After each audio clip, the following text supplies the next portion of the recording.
If you go and do cryo, they check it, but that's it. You go to what? Like cryotherapy, like you stand in the machine. Do you do that? Sometimes. When was the last time you had cryotherapy? Last week. That's awesome. So, and did your blood pressure drop or go up? It was higher than usual. It was like 110 over. You're probably gonna have a stroke in cryotherapy, Carmen. Just to let you know. So, why are you having cryotherapy done? For fun. I don't know. It's part of my studio. That's awesome. That's awesome. Lance, when was the last time before anatomy and physiology you had yours checked? When I go to the doctor. When was the last time you went to the doctor? Spring break actually, but that was not before the class. I don't know, honestly. I never go to the doctor. Yeah. See, there you go. Nobody ever goes to the doctor. So you guys think you're impervious to disease or hypertension. So you guys are probably hypertensive during finals week due to the stress that's placed on your body. So most of you probably were near death at that point anyway. So we should probably do that during the test. Do blood pressures during my exam. I would love to see what the stress response is. Whoever has the highest blood pressure should not have to take it. You should be concerned about our health. Yeah, but now that I've said that, Carmen, I think that you would probably do something crazy to increase your blood pressure, like go to cryotherapy right before the test. No, it doesn't increase it. They just have to check it before to make sure I'm not going to pass out when I'm in the machine.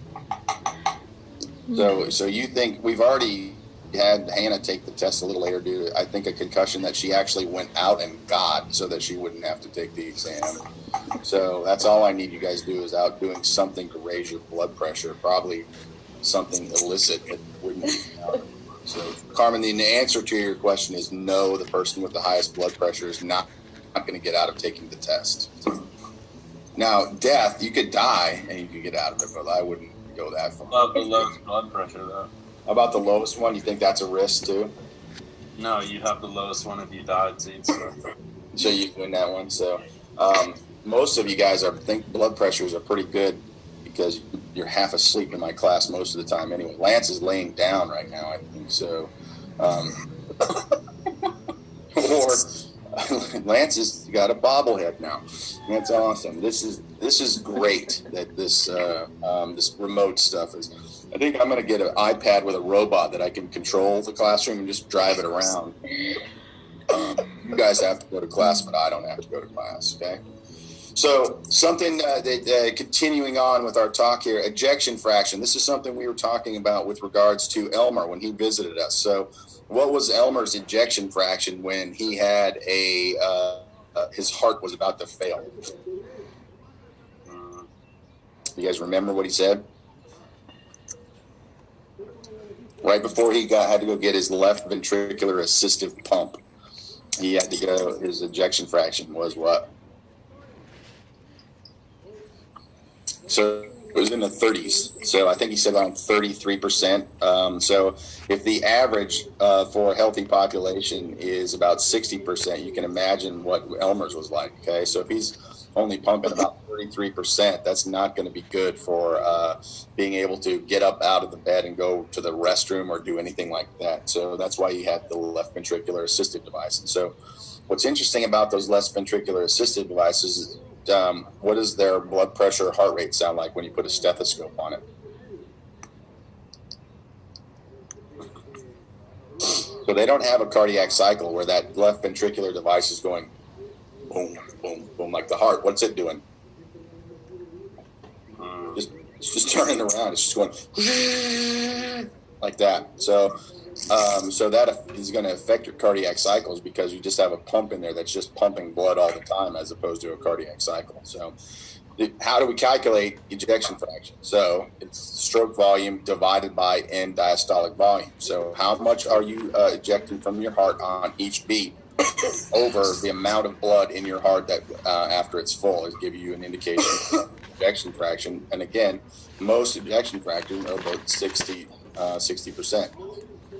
40% is considered heart failure. Okay, so that if you're down around 42, 43%, that's a heart failure value. You're probably going to be needing some help in regards to cardiac function because your heart is damaged enough that it's not doing what it needs to do. Okay, so here's a great indication of how you can keep track of all of these end diastolic volumes, stroke volumes, ejection fraction. It's based upon just a simple analogy of using your faucet. Okay, so big beaker, we fill it up to 100 mLs. That's our end diastolic volume. Okay, so then we have a contraction. 60 mLs go out. We have 40 left in there at the end of end of ventricular contraction. So our stroke volume was 60. Ejection fraction is going to be 60 divided by that 100 is around 60%. Okay, and then we should be able to calculate cardiac output.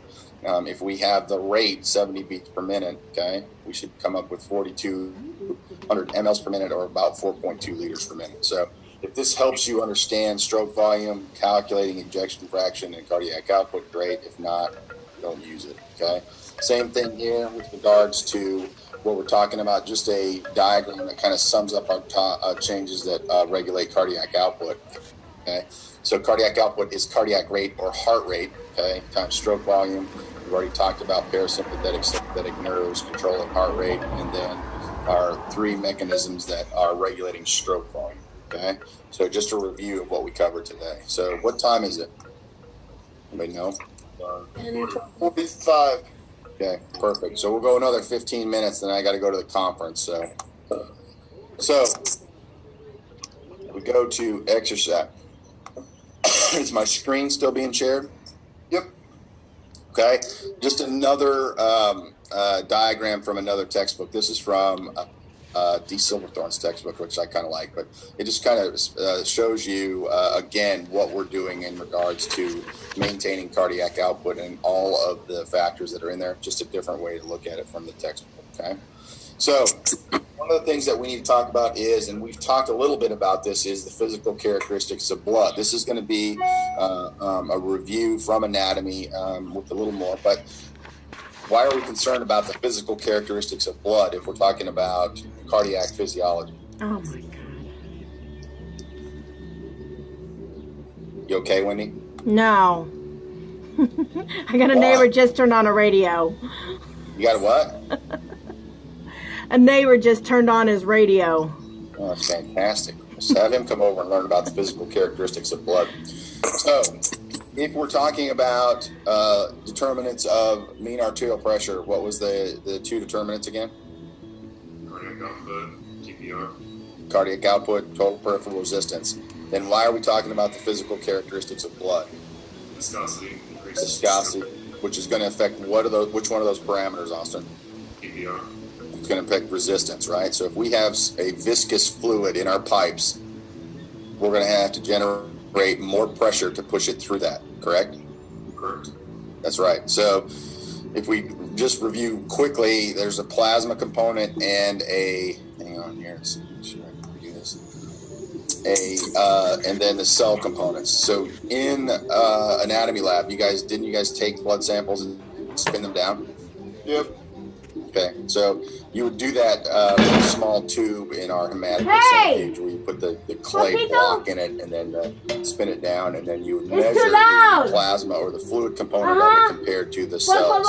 So you should, when you spin this down, see the yellow plasma at the top of the tube. The buffy coat, which is the white blood cells and platelets, and the red blood cells. So normal hematocrit. I have one meeting from 42 to 45%, en la computadora. which is an indication of the amount of red blood cells per total volume. That's hematocrit. Okay, so this case it's 42, and you guys measured it in probably centimeters or millimeters, and then divided the millimeters by the total millimeters of the column to get your hematocrit.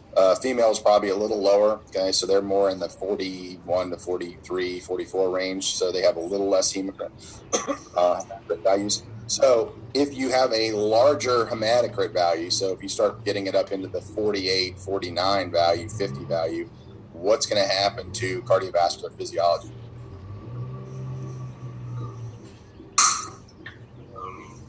You have to increase the pressure to overcome that. So you have to increase either your heart rate or your stroke volume in order to Exactly. So you're going to have to increase something due to that viscosity, right? Okay. So, but why do you want a higher hematocrit? increase endurance capacity. So why would it increase endurance capacity, Austin? It increases the amount of oxygen you can get to the muscle. Why? More blood cells, more hemoglobin. That's exactly right. You have more blood cells, more hemoglobin. So you're able to carry more oxygen because you have a higher percentage of red blood cells in your blood. Okay. But that comes at a cost is if you increase viscosity to the point where you can't push your viscous blood through the system, it defeats the purpose of delivering more oxygen to the blood, right? And so all these cats that are on the Tour de France, this is what they've been doing is so they are trying to find the magic bullet number that you can have of a hematocrit that is going to increase your oxygen carrying capacity of your blood while still having the ability to pump it through the pipes and not have it affect cardiovascular physiology. Okay. And so some of the things that they've done are what? Doping. Blood doping. So what is blood doping? Blood doping is pretty wide common, but what are the two major things that these cyclists did? A transfuse, or you can take a medication to increase your blood cells. That's exactly right. The two most prominent are probably they would actually take their blood out, store it in a freezer, and then spin it down just so that you would have the red blood cells and then put those red blood cells back. So why is that a good one? Why would that be a good way to cheat? Your own blood. It's your own blood, okay? So it's probably going to be hard to protect your own blood, okay? It's also probably pretty safe because you're injecting your own blood back into the system as opposed to someone else's blood in it. So, but there are ways that you can look at that in regards to multiple tests and that's how they caught Armstrong and those guys because of signatures of blood that have been taken out and stored frozen compared to other cells. So they're able to do that. So what's the second one, though? Usually by giving them, what is it, EPO? EPO, which stands for what? Erythropoietin. Erythropoietin. What does it do? It makes more red blood cells. Yeah, so it stimulates red blood cell production in the bone marrow. Okay, and so you're getting that. Now you're getting more oxygen carrying capacity by the number of red blood cells that are being produced by the bone marrow. That one was a hard one to find until now we've got a system where we can tell that you're on EPO. So what Armstrong did, and I think this is what's interesting with his. So did Armstrong cheat? Yes. Notice that yes. But he admitted to cheating. So he admitted to cheating, but for a long time he said he didn't do anything, right? So why did he say he didn't do anything? He wasn't going to get caught. Yeah, he didn't get caught. So during the times that he won the Tour de France, there was rumors that he was doping, but he never failed the test. So can you then convict a guy of cheating if you have no proof of it? No. The bad news is they kept those samples, and so as technology advanced, now they can tell that he did cheat, and then he ultimately did it. But I think what happened with Armstrong is Armstrong had something that happened. So what is one thing that Armstrong had happen in his life? Cancer. He had cancer, yeah. And so what happens with cancer? With the treatment of it, you guys know what happens with it? Get a lot of drugs. So yeah, toxic drugs. So chemotherapy or radiation is how you treat cancer. What does chemotherapy and radiation do? Kills all your cells. It kills all fast dividing cells. Like what? Red blood cells. Red blood cells. What else? White blood cells. White blood cells. What else? What do you notice about people that are on cancer treatment? They lose their hair. They lose their hair. Hair is a fast dividing cell. So chemotherapy does not just target cancer cells, it targets fast dividing cells. So when you give those drugs, it just blasts the entire system in the hope that it's going to kill those cancer fast dividing cells as well. And so what I think happened with Lance Armstrong, it was fortuitous that he ended up having cancer because he worked with his doctors when he was under chemotherapy and realized that he was taking drugs that were trying to help him with the anemia that was associated with cancer treatment, and came up with a way once he returned back to cycling to mask that with it. And so, and at the time, everybody was doing it. So if everybody's doing it, what are you going to do? So Carmen, if everybody in this class is cheating on the next exam and they're going to get higher grades than you, what are you going to do? Not cheat, because it's not ethical. Thank you. That's great, Carmen, that you said that online, everybody here, but we know what you do, Carmen. We know what kind of soul you have. I would learn it so that, I don't know. So, let me rephrase this question again, Carmen. Is everybody else, the other 5 members of the class, are cheating and they're going to get into law school? If you don't cheat, you have no shot of getting in law school. That's like, oh, if all your friends jump off a cliff, are you going to jump off the cliff too? Are you? Probably not.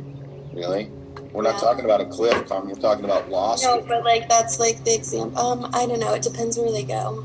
Everyone's cliff diving. Cliff. Yeah. So what's your top law school? Depends. I don't know. Just give us one. Michigan. Michigan. Noah just got into Michigan because he cheated on the LSAT. He just took your spot. How do you feel about that? I'd be pretty triggered. Okay, what's your next law school? Vanderbilt. Vanderbilt. Austin just got the last spot in Vanderbilt because he cheated on the LSAT. You see a pattern here? What are you going to start doing? Cheating on the LSAT. Cheating on the LSAT. That's exactly what happens. So what Lance Armstrong did is he got really good at cheating on the LSAT. Okay? And so everybody was cheating, so he put together a high-powered team that did it really well. So what you guys would do, right? If I'm going to do it, let's do it really well. Let's get a good team that we can get together and really make this happen. That's what Armstrong did. But at the time, it was not doping was considered obviously against the rules, but everybody was doing it. So now we have the same situation with Carmen. She knows it's wrong, but she's going to cheat on the LSAT because she wants to get into Vanderbilt. She's not going to let Noah get into Michigan, for God's sakes. So she's going to do it. Okay? And so then what happens? Hannah is now trying to get into Vanderbilt, Michigan. She hears about all this cheating. What is she going to do? She's going to cheat.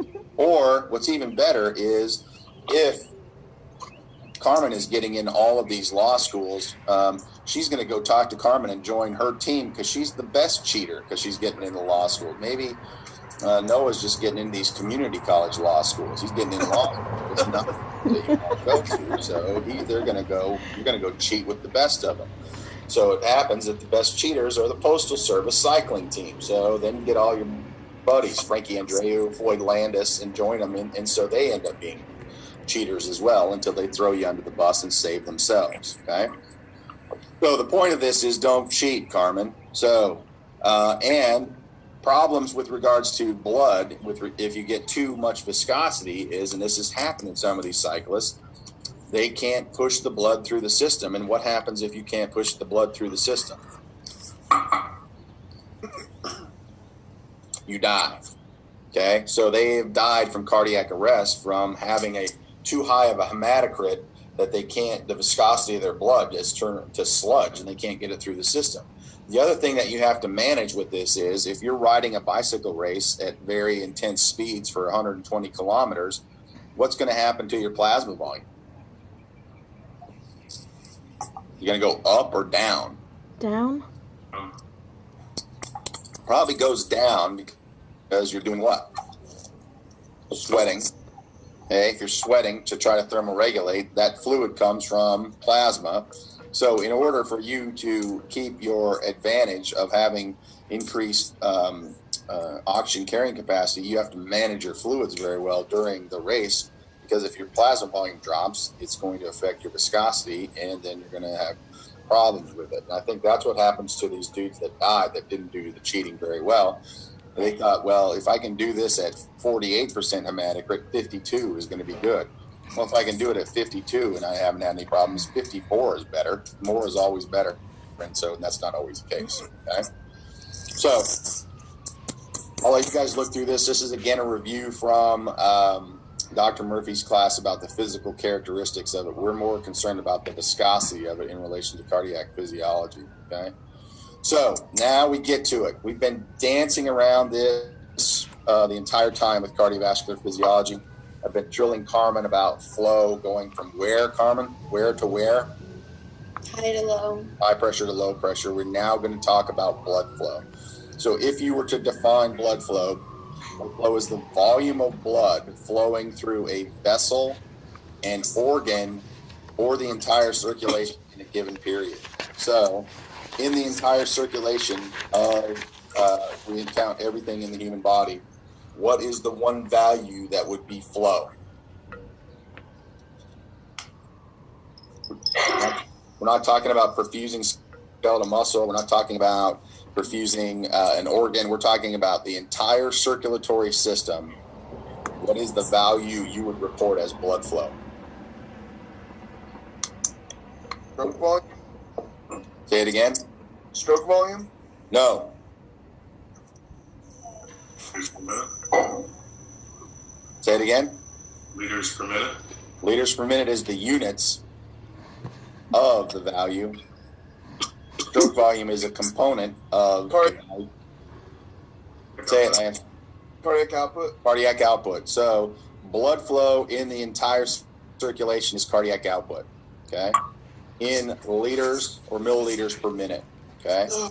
So if we were to talk about the entire circulation, we would talk about cardiac output. Okay.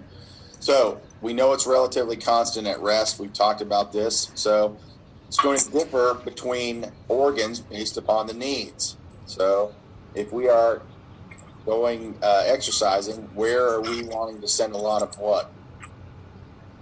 To the muscles and To the muscles. Yeah, that's exactly right. Where do we not want to send blood?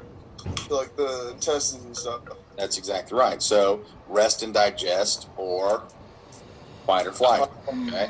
So that's based upon the fact that we're going to send blood flow to organs that need it based upon their needs. Okay. If we're running, we really don't want blood flow going to the stomach to digest foods because that's not a priority for us right now. Okay. So blood pressure is going to be a component of this flow. So blood pressure is the force per unit area exerted on the wall of a blood vessel by blood. Okay. So that's how you define pressure in regards to this. And so we've been talking about this last point down here with Carmen forever. Okay, the pressure gradient, the difference between high pressure and low pressure, is going to dictate that flow. So we're going to talk a little bit about blood flow in regards to what we do down in the laboratory. And so one of the things that is we talked about blood pressure was the determinants of blood pressure was total peripheral resistance. And so in this case, resistance is opposition to flow.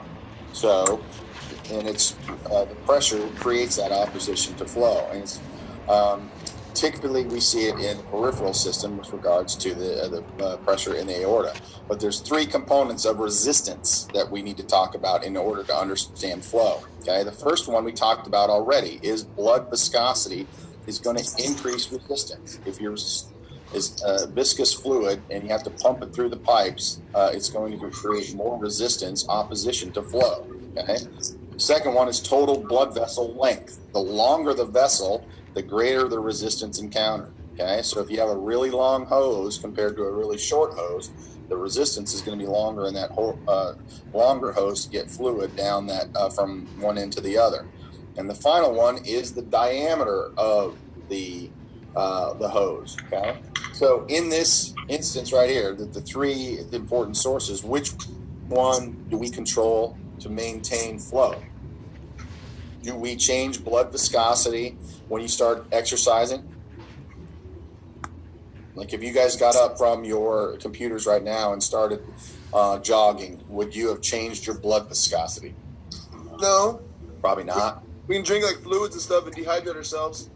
To do that, but would that happen instantaneously when you got up to jog? No. No. No. So how about when you get up, do you change total blood vessel length? No. No, I hope not, because that would be really weird. So how do we do it then? Blood vessel diameter, which we would define as what? Vasodilation. Vasodilation or Vasoconstriction. Vasoconstriction. Exactly. So opening and closing the vessel diameter is going to help us control flow, specifically to organs based upon need. Okay. So little physics for us is what's the relationship between pressure, resistance, and flow. Okay. So blood flow is directly proportional to the pressure difference or that gradient. So this is what Carmen has been telling us all along. From high pressure to low pressure will dictate flow. The greater change in pressure will create more flow. And resistance is inversely proportional. So what does that mean when you say inversely proportional? Means they have a negative relationship, so when one goes up, the other goes down. That's correct. So when one goes up, one goes down. So if resistance goes up, flow goes down. So you're going to have to work harder to overcome that resistance if you want more flow there. So that would be an example of hypertension. Okay. And so in our case, we are talking about pressure differences is proportional to the difference between mean arterial pressure and right atrial pressure. So first of all, let's talk about what we've been talking about with Carmen. So another little bit of a physics here. So fluids only flow if there's a positive pressure gradient. Okay. So flow from this end of this tube, let's call it a blood vessel, would go unidirectionally to left to right if there's a pressure difference. Okay.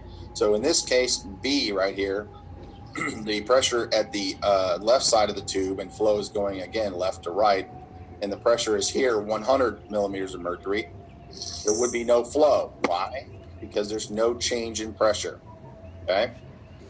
So no flow would be happening here. So nothing would be going down this pipe because the pressure gradient is the same.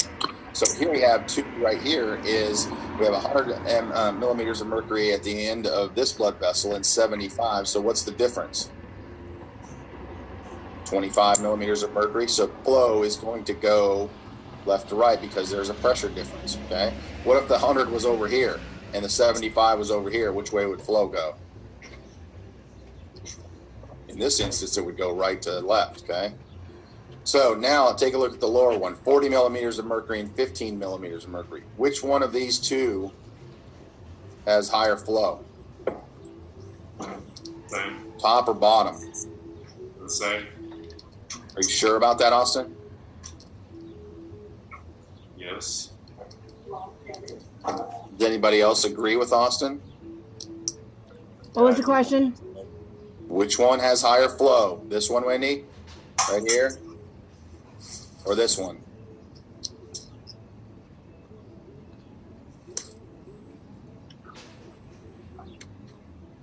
$175, 40 to 15. Probably about the same. Really? I don't know. Why? Because there's only 25 millimeters of mercury difference between each one. Yeah, but 100 is higher than 40.